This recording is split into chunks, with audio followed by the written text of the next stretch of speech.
بسم اللہ الرحمن الرحیم۔ صرف 5 منٹ کا مدرسہ قرآن و حدیث کی روشنی میں۔ نمبر 1، اسلامی تاریخ۔ حضرت ادریس علیہ السلام کی دعوت۔ حضرت ادریس علیہ السلام جوان ہوئے تو اللہ تعالیٰ نے آپ کو نبوت سے نوازا اور 30 صحیفے نازل فرمائے۔ نبوت ملتے ہی آپ نے دعوت و تبلیغ کا کام شروع کر دیا۔ مسلسل دعوت دینے کے باوجود تھوڑے سے لوگوں نے ایمان قبول کیا اور اکثر لوگ جھٹلانے اور ستانے میں لگے رہے۔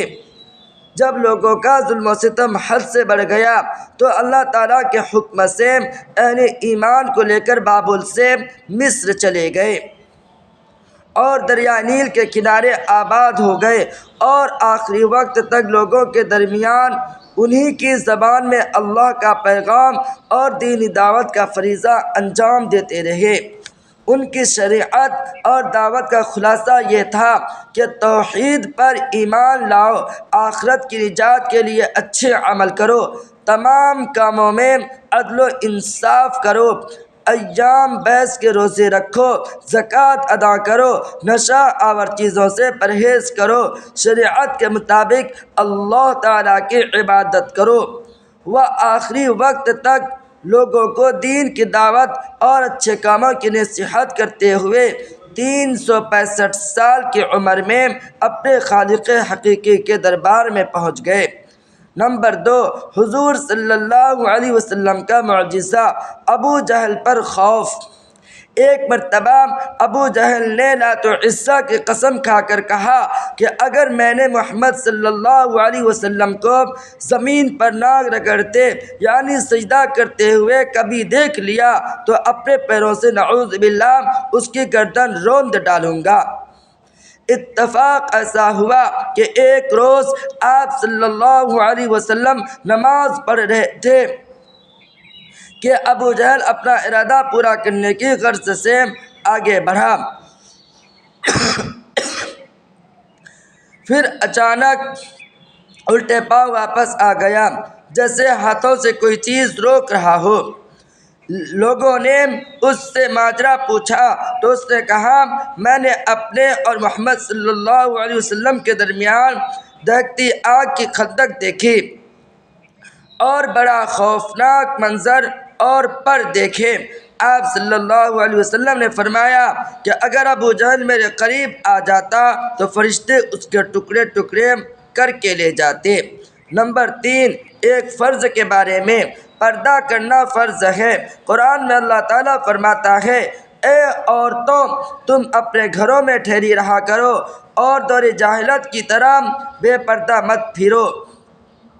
تمام مسلمان عورتوں کے لیے ضروری ہے کہ جب کسی سخت ضرورت کے تحت گھر سے نکلیں تو اچھی طرح پردے کا خیال رکھتے ہوئے باہر جائیں، چونکہ پردہ کرنا تمام عورتوں پر فرض ہے۔ نمبر 4، ایک سنت کے بارے میں۔ نماز کے بعد یہ دعا پڑھیں۔ رسول اللہ صلی اللہ علیہ وسلم نے فرمایا، اے معاذ، میں تم کو وصیت کرتا ہوں کہ کسی نماز کے بعد اس دعا کو نہ چھوڑنا، اللہم اعنی علی ذکرک و شکرک و حسن عبادتک۔ ترجمہ، اے اللہ اپنا ذکر و شکر کرنے اور اچھے طریقہ سے عبادت کرنے پر میری مدد فرما۔ نمبر 5، ایک اہم عمل کی فضیلت، نماز چاشت۔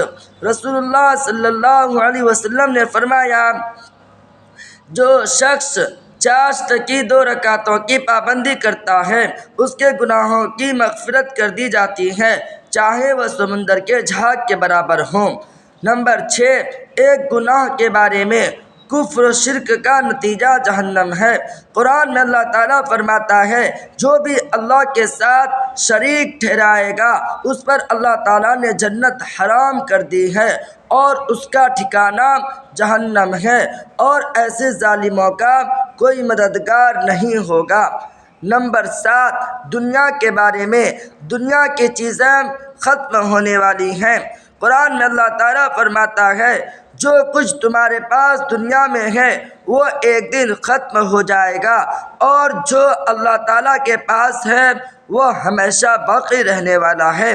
نمبر 8، آخرت کے بارے میں رسوائی کا عذاب۔ رسول اللہ صلی اللہ علیہ وسلم نے فرمایا، قیامت کے دن بندے کو ایسی شرمندگی لاحق ہوگی کہ وہ پکار اٹھے گا، یا رب آپ مجھے جہنم میں بھیج دیں، یہ میرے لیے اس ذلت و رسوائی سے زیادہ آسان ہے جو مجھے اب پہنچ رہی ہیں، حالانکہ اس کو معلوم ہوگا کہ دوزخ میں کتنا سخت عذاب ہے۔ نمبر 9، طب نبوی سے علاج، عرق النساء کا علاج۔ حضرت انس بن مالک رضی اللہ عنہ فرماتے ہیں کہ میں نے رسول اللہ صلی اللہ علیہ وسلم کو فرماتے ہوئے سنا کہ عرق النساء کا علاج عربی بکری دمبے کی چکتی ہے، جسے پگھلایا جائے، پھر اس کے 3 حصے کیا جائیں اور روزانہ ایک حصہ نہار منہ پیا جائے۔ دمبا کے دم پر گول ابھری ہوئی چربی کے حصہ کو چکتی کہتے ہیں۔ نمبر 10، نبی صلی اللہ علیہ وسلم کی نصیحت۔ رسول اللہ صلی اللہ علیہ وسلم نے حضرت ابو ذر کو نصیحت فرمائی کہ قرآن کریم کی تلاوت اور اللہ کے ذکر کا اہتمام کیا کرو، اس عمل سے آسمانوں میں تمہارا ذکر ہوگا اور یہ عمل زمین میں تمہارے لیے ہدایت کا نور ہوگا۔